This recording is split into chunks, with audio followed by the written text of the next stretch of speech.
Salam, hər vaxtınız xeyir. Deməli, demişdik ki, bu gün baxacağıq sizlə Word-ün izahına. Ümumiyyətlə bilirik ki, Word tətbiqi proqramdır və Microsoft Office proqramlarının tərkibinə daxildir və tətbiqi proqramdır.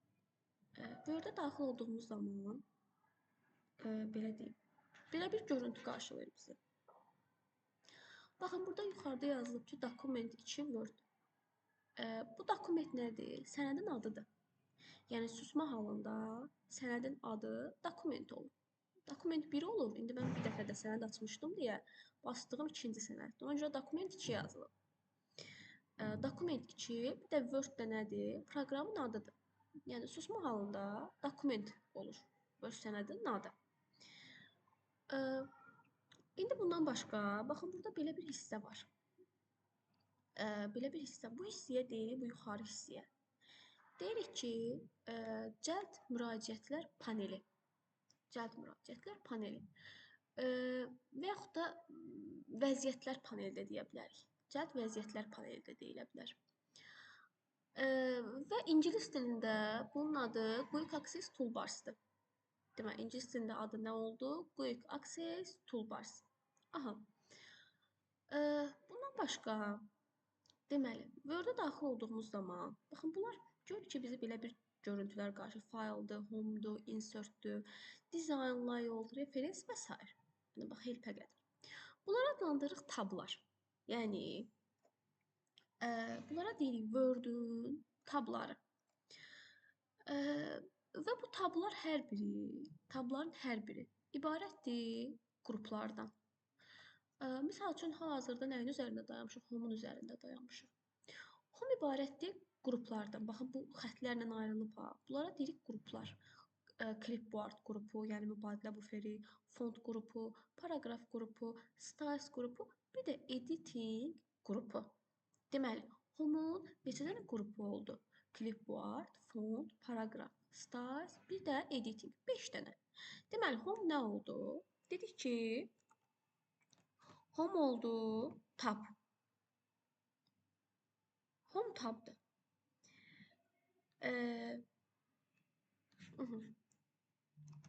Home tabı.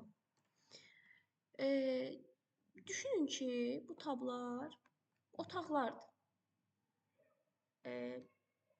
Otaq deməyək, ev deyək. Yəni, tabı belə deyək, daha geniş bir anlayış kimi düşünək. Tablar evlərdirsə, tabların qrupları olacaq evlərin otağı.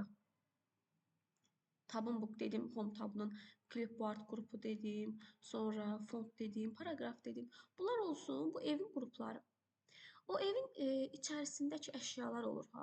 Bu qrupların içərisində də əmrlər var. Məsələn, clipboard nədir? Mübadilə buferi. Bunun içərisində müxtəlif əmrlər var. Cut, copy, format, painter, paste əmrləri. Bunlar həmin o otağın içərisində olan əşyalardır. Bunlara deyirik əmrlər. Qrupların nələri? Qrupların əmrləri. Məsəl üçün, font qrupunun özünün əmrləri var. Paragrafın özünün, hər bir qrupun özünün müxtəlif əmrləri var. Aha. Bir də belə bir şeydən danışaq ki, Word proqramında var qrammatik səhv. Bir də var orfoqrafik səhv. Qrammatik səhv etdiyimiz zaman, qrammatik səhvə yol verdiyimiz zaman sözün altından yaşıl dalğalı xətt çəkilir. Yaşıl dalğalı xətt. Amma orfoqrafik səhv etdiyimiz zaman, Word 2019-da sözün altından mavi dalğalı xətt çəkilir. Deməli, qrammatikdə yaşıl dalğalı, orfoqrafikdə mavi dalğalı. Məsələn, Word 2010-da orfoqrafik səhvin altından qırmızı dalğalı xətt çəkilirdi. Amma 2019-da artıq bu olub mavi dalğalı xətt. Deməli, bunu da bildik. Bura qədər, baxın, nəyi öyrəndik? Deməli, dedik ki, Word-ə daxil olduğumuz zaman dedik, sənədin adı nədir? Document. Bu Word-ün proqramının adıdır. Birinci sənədin adı gəlir, sonra proqramın adı. Bu hissəyə dedik ki, bu əmrlər olan hissəyə, məsəl üçün, bu geri qaytarma əmridir. Bura istəsəm başqa əmrlər də əlavə edə bilərəm. çoxlu əmr əlavə edə bilərəm. Bura dediyi cəld müraciətlər paneli, Quick Access Toolbars. Yəni adı üstündə cəld müraciət etmək üçün bunlardan istifadə edirəm. Sonra nədən danışdıq? Dedik ki, tablarımız var. Dedik Home tabdır, Insert tabdır, Design tabdır və s. Bunlar tablardır. Tabların özünə məxsus qrupları var. Həmin bu qrupların da özlərinin əmrləri var. İndi gəlin baxaq bu aşağı hissəyə. Baxın bu hissəyə. Burada baxın page 1 of 1 var. Bu nə deməkdir? Page. Page nədir? Səhifə. Mənim sənədim bir səhifədən ibarətdir. Sənədim bir səhifədən ibarətdir. Və bu of 1 olanda, yəni mənim kursorum dayanıb. Baxın kursorum harda dayanıb? Kursorum dayanıb burada. Burada. Kursorum dayanıb birinci səhifədə. Yəni page 1 of 1, 1 of 1. Yəni birinci səhifədir, bir səhifəlikdir sənədim və kursoruna dayanıb birinci səhifədə. Words, daxil olaq bura. Görək burada nə var. Deyir ki, pages. Pages dedim səhifə sayıdır, bu bir səhifədir. Words sözlərin sayıdır. 2 dənə. Neçə dənə sözüm var? 2 dənə. Biri home'dur, biri də tabı sözü yazmışam bura. 2 dənə sözüm var. Deyir ki, karakter. Karakter nədir? Karakter burada olan simvollardır. Baxın deyir no space. Yəni boşluqsuz, boşluğu sayma. Space nədir? Boşluq. Boşluğu saymasam, mənim 8 dənə simvolum var. Baxın 1, 2, 3, 4, 5, 6, 7, 8. Amma deyir ki, karakter with space. With space nədir? Boşluğu da deyir say. Boşluğu sayandan istəyən olur, 9 dənə simvolum olur. Məsələn, belə bir sual ola bilər ki, bunları bu with space-lə no space-i verər sizə. Deyər ki, tap görüm, mənim boşluğum, sənəddən üçün nə qədər boşluğum var? Siz bu with space-dən götürüb no space-i çıxarsınız, taparsınız ki, görüm sənəddə neçə dənə boşluq var. Sonra burada var paragraf. Paragraf nədir? Abzas. Yəni mənim abzasım bir dənə abzasdan ibarətdir. Lines-da sətirdir. Bir abzasdan bir sətrim var. Bu da belə. Bunu da bildik. İndi gəlin belə deyim. Abzas və sətir anlayışını fərqləndirir. Görək abzas nədir, sətir nədir? Bir dəqiqə.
Aha, dedim ki,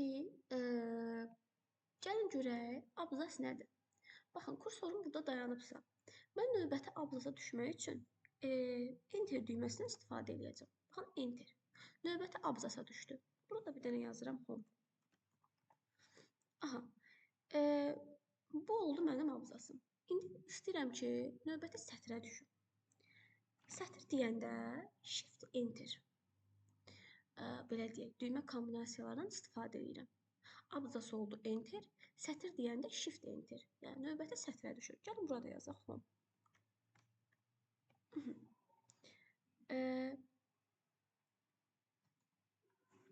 İndi baxın aradakı fərqə. Bura abzas enter ilə düşdüm. Yəni buradan bura abzasdır. Amma bura düşəndə shift enteri vurdum. Yəni sətirlə düşdüm. Bunun arasındakı fərq nədir? Baxın, abzas arası məsafə daha çoxdur. Abzaslar arası məsafə daha çoxdur. Amma sətirlər arası məsafə isə daha azdır. Deməli, abzasla sətrin fərqi bu oldu. Bunu da bildik. Aha. İndi gəlin danışaq. Bu hissədən də bir dənə danışım. Baxın, bu miqyas hissəsidir. Miqyas. Yəni zoom. Miqyas nədir? Miqyas ümumiyyətlə, baxın, bu böyükdür. Gördünüz, görüntünün böyükdür. Kiçildən isə kiçildir. Yəni sənədin miqyası budur. Miqyas Word-də minimum miqyas 10%-dir. Minimum miqyas 10%-dir. Maksimum miqyas isə 500%-dir. Deməli, minimum miqyas oldu 10%, maksimum miqyas isə oldu 500%. İndi belə bir sual görə bilərsiniz ki,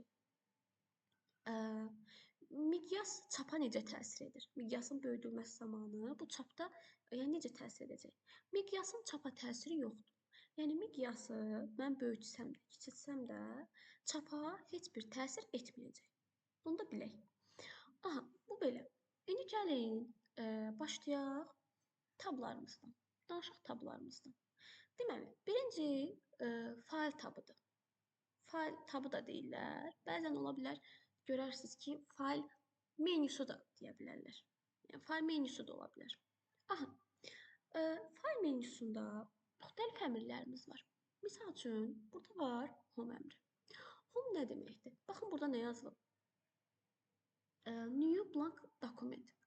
Yeni boş sənəd yaratmaq üçün istifadə olunur. Yeni boş sənəd yaradır home əmri. Sonra burada new əmri var. New nə deməkdir? Baxın, Word-ün təqdim elədiyi şablonlar var burada. Word-ün təqdim etdiyi şablonlar əsasında sənəd yaradır. Word-ün təqdim etdiyi şablonlar əsasında sənəd yaradır. Aha. Bu da belə. Deməli, home nə oldu? Home yeni boş sənəd yaradır. Amma dedik ki, new Word-ün təqdim etdiyi şablonlar əsasında sənəd yaradır. Bundan başqa burada open əmri var ki, open nədir? Belə deyək, sənədi açmaq üçün istifadə olunur. Sənədi açmaq üçün open-u istifadə edir. Klaviaturdan qısa yol Ctrl O-dur. Sonra burada info əmri var ki, info neyinir? Baxın, bu info əmri ümumiyyətlə sənəd haqqında bizə məlumat verir. Yəni sənədin həcmi nə qədərdir, səhifədir, sözlərdir, saxlanıldığı yerdir və s. Yəni sənəd haqqında mənə ümumi məlumatlar verir. Ümumiyyətlə bu qədər belə deyək, dərinliyinə qədər düşməz. Sadəcə indi file, home, insert əsaslarıdır deyə bunlara dərin toxunacağam. Sonra gəlir save əmri. Save nədir? Save as nədir? Bunların fərqi odur ki, save belə deyək, hər ikisi yadda saxlamaqdır. Amma save belə deyək, sənədi öz adı ilə yadda saxlayır. Və klaviaturadan qısa yolu Ctrl S-dir. Amma save as sənədi fərqli adla, fərqli yerdə yadda saxlamaq üçün istifadə olunur. Bunun da klaviaturadan qısa yolu F12-dir. Deməli, save ilə save as-in fərqi nə oldu? Save, belə deyək, öz adı ilə yadda saxlayır. Amma save as olanda mən ona yeni ad daxil edə bilərəm. Yerini seçə bilərəm. Və save-in qısa yolu oldu Ctrl S. Save as-in qısa yolu oldu F12. Bunu da bildik. Sonra burada belə bir history əmri var. History nədir? Tarixçədir. Sonra bundan başqa görürəm ki, print əmri var. Print ümumiyyətlə çap etmək üçün istifadə olunur. Klaviaturadan qısa yolu Ctrl-P-dir. Məsələn, bunu belə deyək, dərsdə demişəm bunu. All page-dir, one-sided-dir, orientation nədir, normal. Bunlar nə deməkdir? One page per sheet. Bunlar demişdik ki, əsasən misal tiplərində bunlardan istifadə edirik. Dərsdə yenə deyəcəm bunlara, toxunacam bunlara. Buna aid misallar işlədəcəm sizə çoxlu. Ki, nə deməkdir? Yəni, əsasən, belə deyək, one-sided nədir? Bir üzlüdür. Sonra burada vərəq var, belə deyək, normal VRX normal ölçü var. 1 px per sheet var ki, bir üzdə də bir dənə səhifə çap olunsun. Deməli, bu da oldu nə? Print əmri. Bundan başqa şey var ki, şey nədir? Belə deyək, bölüşmək. Web səhifədə istəsək bunu saxlaya da bilərik. İstəsək göndərə də bilərik. Və göndərmək üçün də internet lazımdır. Yəni internetə qoşulan hər hansısa bir kompüterə bunu göndərə bilərik. Sonra export var. Export nədir?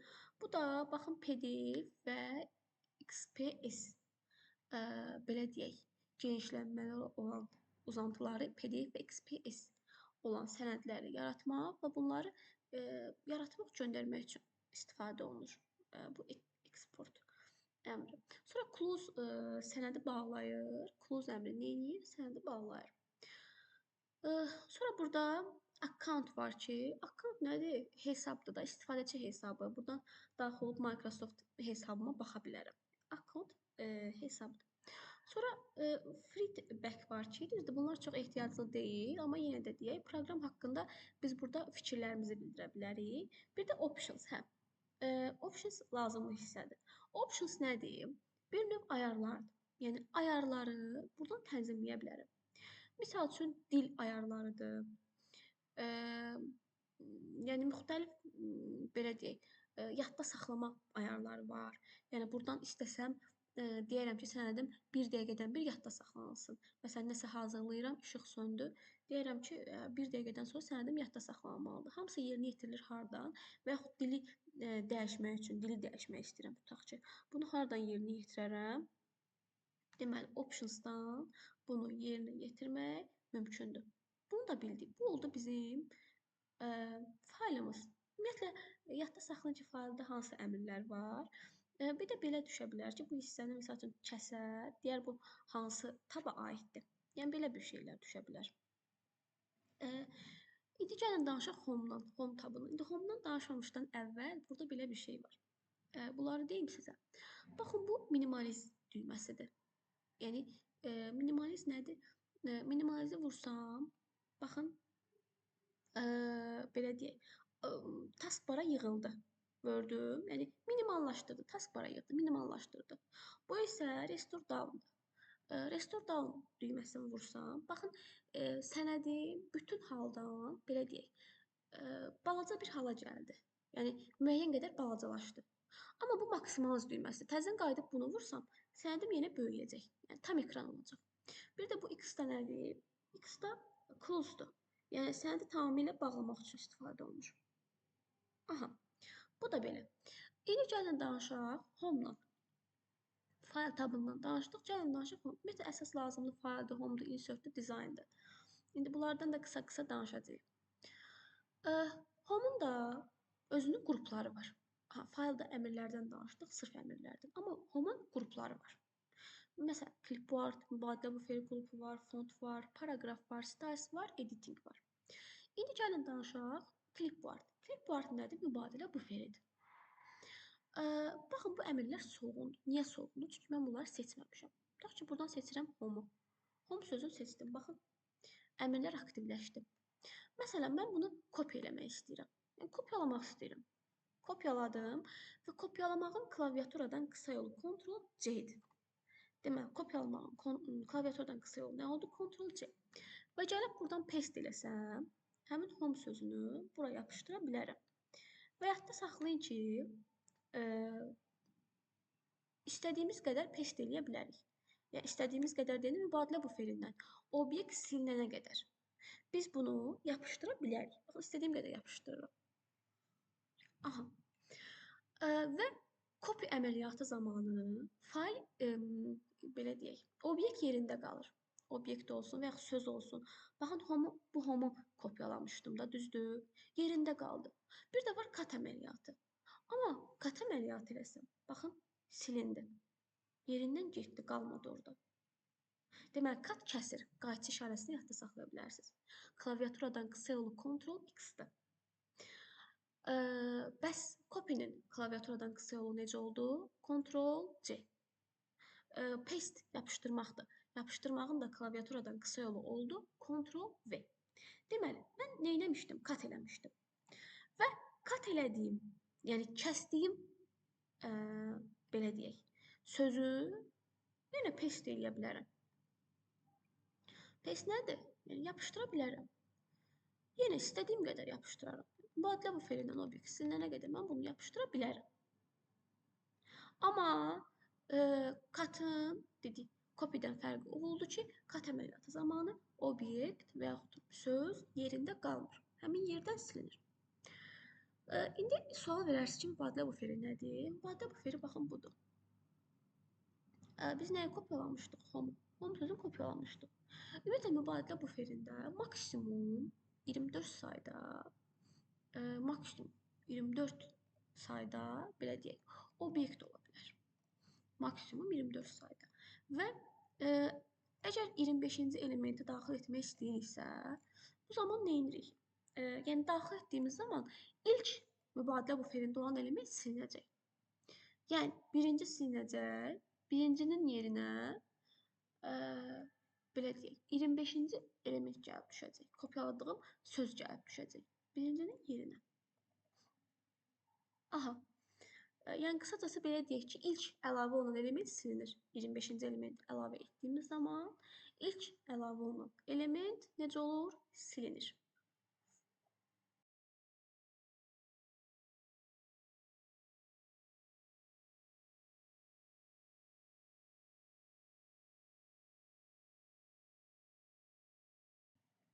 Aha, bu bizim oldu clipboard, mübadilə buferi qrupumuz.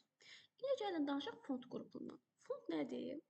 Font və yaxud da buna şriftlərlə bağlı olan, simvollarla bağlı olan tənzimləmələr qrupu da deyə bilərik. Yəni daha çox simvollarla işləyir, sözlərlə işləyir. Əvvəlcə bundan danışaq. Bu nədir? Yazılıb burada kalibri. Yazının tipini dəyişdirir. Yazının tipini dəyişdirmək üçün bundan istifadə edirəm ki, burada da müxtəlif yazı tipləri var. Müxtəlif yazı tipləri var.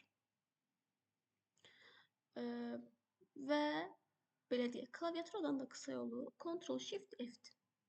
Baxın, burada görürsən, Ctrl-Shift-F-dir. Klaviaturadan qısa yolu. Aha, burada size var. Size nədir? Ölçü. Size ölçüdür. Yəni, şriftimin ölçüsü. Şriftimin ölçüsü standart halda minimum 8 olur. Standart halda minimum 8 olur. Susma halında, yəni ilk daxil olduğumuz zaman, videonu əvvələ qaytarıb istəsəz baxın. İlk daxil olduğumuz zaman 11 olur. Susma halında 11 olur. Maksimum isə 72 olur. Maksimum isə 72 olur. Baxın. Maksimum isə 72 olur. Amma mən bunu əllə daxil etdiyim zaman, yəni istəsəm əllə daxil edərəm. Minimum 1, maksimum 1638 olur. Aha. Sonra bu əmrlər. Bunlar yazının ölçüsünü birini seçək. Artırıb azaltmaq üçün istifadə olunur. Məsələn, bu artırır. Bu da azaldır. Sonra burada belə deyək, belə bir əmrim var. Buna deyirik change case. Burada sentence case əmri var. Bu nə edir sentence case? Məsələn, hər hansısa bir seçmişəm bunu. Sözü seçək, gəlin bunu. Bunları seçək. Aha. Bunu vurduğum zaman sentence case eləsəm. Baxın neynədir? İlk hərfin böyüyünə yazdı. Onun böyüyünə yazdı. Qalanların kiçiyinə yazdı. Deməli, bu əmr sentence case əmri. Sözün ilk hərfin böyüklə yazır, digər hərfləri kiçiklə yazmaq üçün istifadə olunur. Lower case var, hamısını balaca ilə yazır. Upper case, hamısını böyüklə yazır. Məsələn, baxanda şəkildən də tutmaq olur. Capitalize nə edir? İlk hərflərin sadəcə böyüklə yazır. Yəni, bütün sözlərin ilk hərflərin böyüklə yazır. Toggle case-də baxan kimi tutmaq olur. Toggle case kiçik böyüklə yazır, kiçik hərflər böyük hərflə yazır, böyük hərfləri kiçik hərflərlə yazmaq üçün istifadə olunur. Sonra burada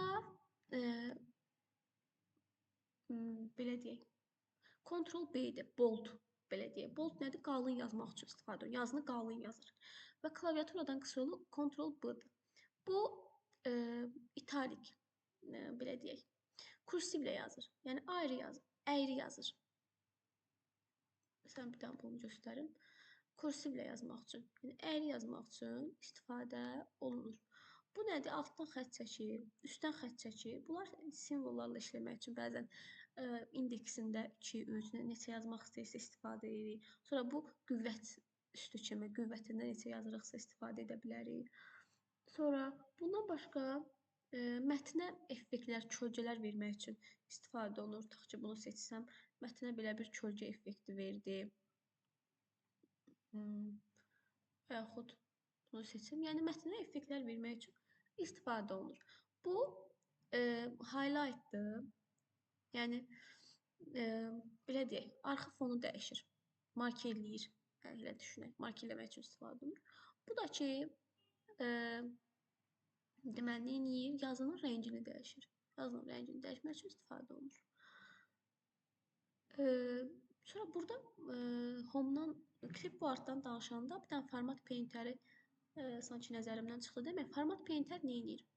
Ümumiyyətlə yazıda belə deyək, nə etmişəm? Ta ki bunun üzərində müəyyən işlər həyata keçirmişəm. Müəyyən böyük mətnlər olur ki, üzərində işlər həyata keçiririk, formatlayırıq, nə bilim, əyri yazırıq, qalın yazırıq və s. rəngləyirik.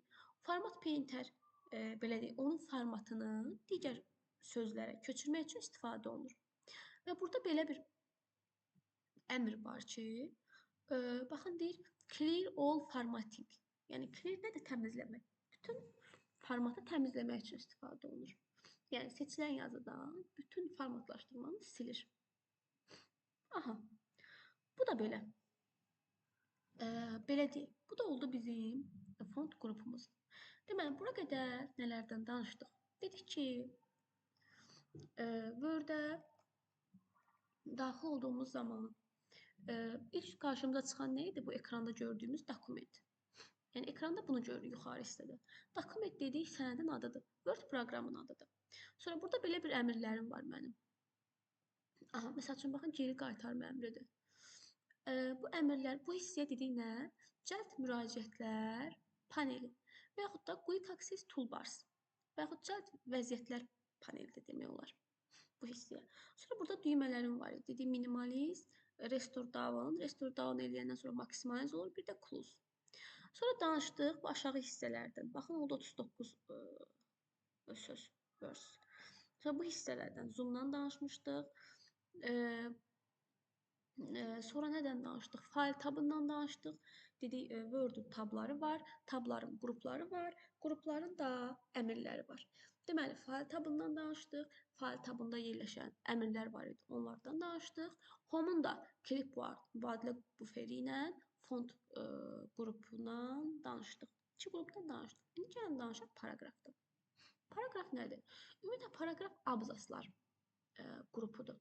Yəni, abzasları düzləndirmək, abzasların qarşısına markerlər qoymaqdır və s. Yəni, bu sətirlər arası məsafələr var. Sətirlər arası məsafələri artırıb azaltmaq üçün bu abzaslardan, paraqraf belə deyək, qrupundan istifadə olunur.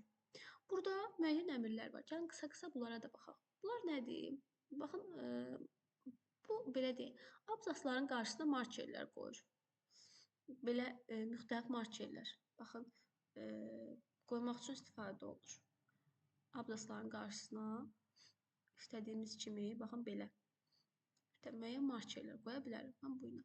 Sonra ikinci numberikdir, nömrədir.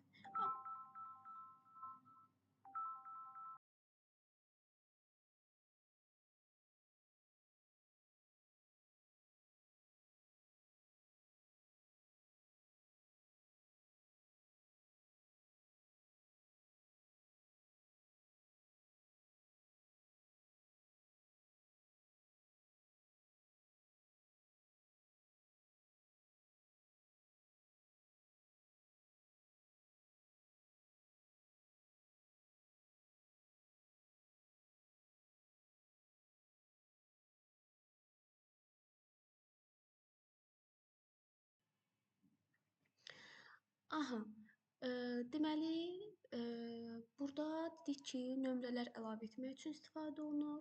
Sonra burada bu hissə belə deyək, siyahı yaradır. Çoxsəviyyəli siyahılar, multi-level list, yəni siyahı yaratmaq üçün istifadə olunur. Sonra abzasları, baxın bunlar abzasları sağa-sola sürüşdürmək üçün istifadə olunur. Abzasları sağa-sola sürüşdürmək üçün istifadə olunur. Sonra burada belə belə deyim, düymələr qrupumuz var. Bunlar nədir? Buna deyirik align left. Klaviaturadan qısa yolu Ctrl L-dir. Klaviaturadan qısa yolu Ctrl L-dir. Və mətni left nədir? Sol. Solda yazmaq üçün istifadə olunur. Buna deyirik center. Yəni mətni mərkəzdən yazır. Baxın, mərkəzdən yazdım. Klaviaturadan qısa yolu Ctrl Y-dir. Bu align right-dir. Ctrl L. Ctrl R. Sağdan yazır mətni. Bu da hər iki tərəfdən düzləndirmək üçün istifadə olunur. Bir də bunlar belə deyim, nə edir? Sətirlər arası məsafəni artırıb azaltmaq üçün istifadə olunur. Sonra mətnin fonunu dəyişmək üçün bunlardan istifadə edə bilərik. Mətnimizin arxa fonu. Bir də burada borders var ki, seçilən mətnin